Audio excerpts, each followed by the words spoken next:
Isso que você comentou é uma coisa muito recorrente, né? Eu faço muito evento, né? Seguido, o pessoal me encontra na livraria do evento, né? Literalmente com a barriga no balcão, eu estou mais gordinho, então, literalmente, eu gosto de botar a barriga no balcão e estar ali acompanhando o movimento do evento e dos livros. E é uma situação bastante interessante que a gente escuta ali no coffee break do pessoal. Olha, eu comprei para fazer isso aqui e, de repente, eu peguei e fiz aquilo lá. Quer dizer, a ferramenta ela nasce com uma proposta, ela nasce com uma ideia, e na prática do dia a dia, cada profissional meio que complementa, né, aquilo ali. Seria muito legal se um dia a gente conseguisse pegar, por exemplo, o baralho de vocês, juntar tudo que o pessoal deu de feedback, né, e fazer uma nova versão, entendeu? Autores mais profissionais do mercado, porque sempre acontece isso, né? Verdade? Versão revista e ampliada, né? Revista e ampliada, e aí com uma série de colaboradores, né? Já deu uma lista enorme, seria bem interessante. Até acho que vou ficar com essa ideia aqui, qualquer hora dessa a gente vai começar a falar com vocês sobre isso. E eu vou dizer, se alguém tem interesse em comprar o baralho para saber, assim, como usar e achando que tem uma única maneira de usar detalhadamente, certinha e tudo fechadinho, não compre, porque não é essa a nossa ideia. A nossa ideia é sugestões, a gente tem uma diretriz de como usar o baralho, mas a sugestão mesmo é criativa. Por quê? Porque o trabalho do psicólogo, ele é um trabalho de inovação, né, Ricardo? Todo momento, quando você está com um paciente, você está inovando, porque você está com uma outra subjetividade. Então, quando eu acho as pessoas, né, nos congressos, vão até você e falam assim, bom, eu usei o baralho dessa forma, mas aí eu adaptei desse jeito, porque ela está lá na frente de um ser humano que é único. E fazendo essa leitura clínica, porque a leitura clínica é exatamente isso, né? É a gente poder inovar e pensar nas necessidades de cada um naquele momento, usando, obviamente, as ferramentas que a gente tem, né? Então, eu não estou dizendo aqui que é uma criação do nada. Nós somos profissionais, a gente tem informação e essas ferramentas são incríveis. Principalmente os baralhos, porque eu acho que no trabalho com criança e adolescente você tem uma mediação mais lúdica, isso ajuda muito, né? Tira aquela tensão que eu estava comentando agora há pouco no trabalho. Mas eu acho que é por isso que a gente usa tanto a nossa criatividade, porque cada pessoa é única, né? Cada encontro ali, cada paciente é de uma forma.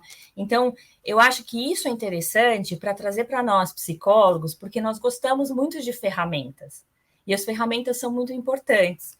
Mas eu diria para os meus colegas para a gente tomar cuidado e não ficar muito apegado às ferramentas ou achar que a gente tem que usar, né? Não estou falando dos testes psicológicos, os testes são outra seara, mas de usar essas ferramentas de intervenção sempre da mesma maneira.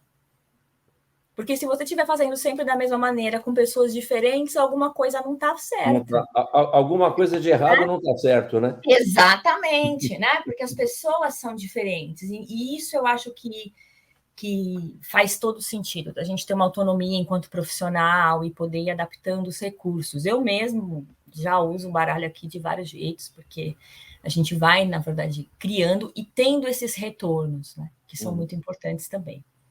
Bom, o pessoal que está nos assistindo deve estar dizendo, tá lá o Ricardo, que é diretor da editora, falando bem do baralho, está lá a Camila, que é uma das autoras da obra, falando bem da obra.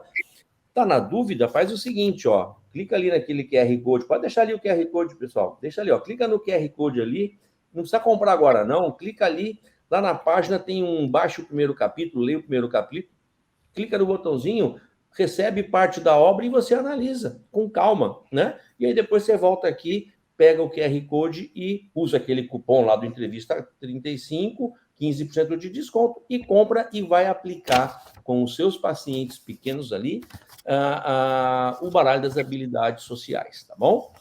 Ricardo, só complementar aí, que você fez eu lembrar uma coisa que eu achei interessante.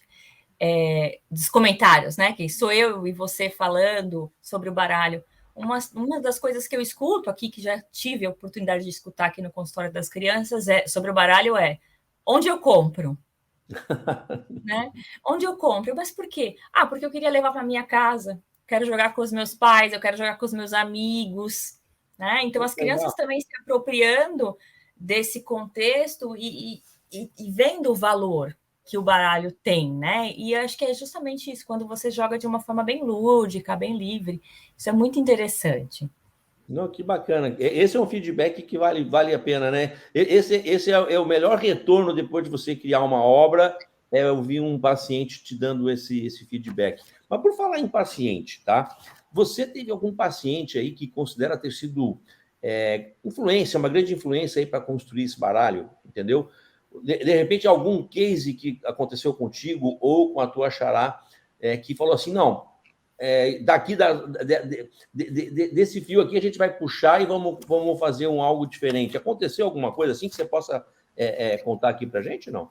Então, eu acho que a gente não teve um caso específico, mas a gente teve um contexto, né, de casos específicos. Então, como eu estava falando para vocês, lá no Hospital das Clínicas, a gente teve esse convite e lá tinham grupos de crianças, né? Tanto crianças que passavam na psiquiatria infantil, que tinham aquele contexto de tratamento e atendimento no hospital dia.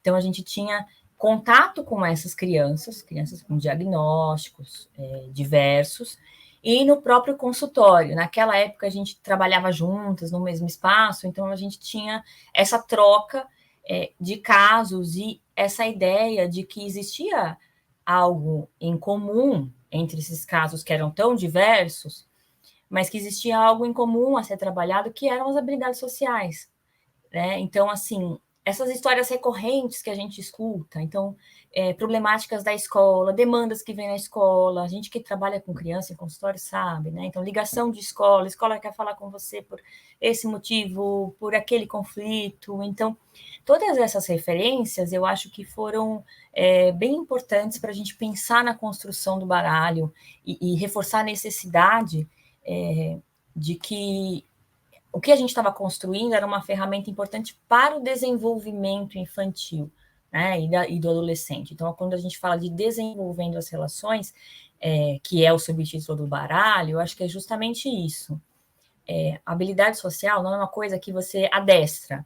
Habilidade social não é uma coisa que você amadurece dentro da criança. Habilidade social é um construto, né, algo que vai sendo desenvolvido a partir das oportunidades que a gente vai proporcionando para as crianças, né? Então, de relação, de interação. Então, todas essas questões que eu acho que são bem importantes, tá? Eu não tenho nenhum paciente específico que me influenciou na construção do baralho. Mas eu queria dizer também, né, pegando um pouco o que eu falei, né, desse feedback das crianças, eu já tive crianças e casos que eu atendi aqui que me pediram para construir um jogo depois que a gente usou, fez algumas sessões do baralho, ela quis desenvolver o próprio jogo, né? Então, eu acho que isso também é importante, porque quando a gente fala não só do nosso baralho, né? Eu acho que tem outros baralhos da editora que também são interessantes e que promovem esse contexto de jogo. O jogo, ele é uma atividade humana muito essencial, porque a gente brinca de coisas sérias jogando, né? Por isso que a gente é tão apaixonado por qualquer coisa que seja jogo, né? Esportes, ou não só as crianças, adultos e tudo, porque é aquele momento onde você pode suspender obrigações, né, e tensões, e brincar com uma coisa muito séria, né? Então, eu acho que o baralho faz isso, das habilidades sociais. A gente brinca de falar de coisas sérias. E as crianças gostam disso. Então, você me fez lembrar agora que eu tive um paciente aqui que pediu para construir um jogo. Falou, bom, então, ele gostou muito, né, do baralho, e foi me perguntando, e eu fui contando que fui eu que fiz. Ele falou, nossa, você que fez? Então, vamos fazer um juntos, né? Então, ele falou, eu quero fazer um também, um jogo, né? E isso é muito interessante, né? Porque coloca a criança para expressar. Então, veja, a proposta do baralho, ela é uma proposta fechada, certo? Então, ela tem um cronograma, tem objetivos, tem as cartas específicas, mas vão aparecendo conteúdos próprios da criança, conteúdos projetivos, com coisas com quais elas vão podendo se identificar, né? Então, isso também é muito interessante, porque isso também é material e recurso para a gente no consultório, né? De análise, de intervenção. Oi, gostou desse vídeo?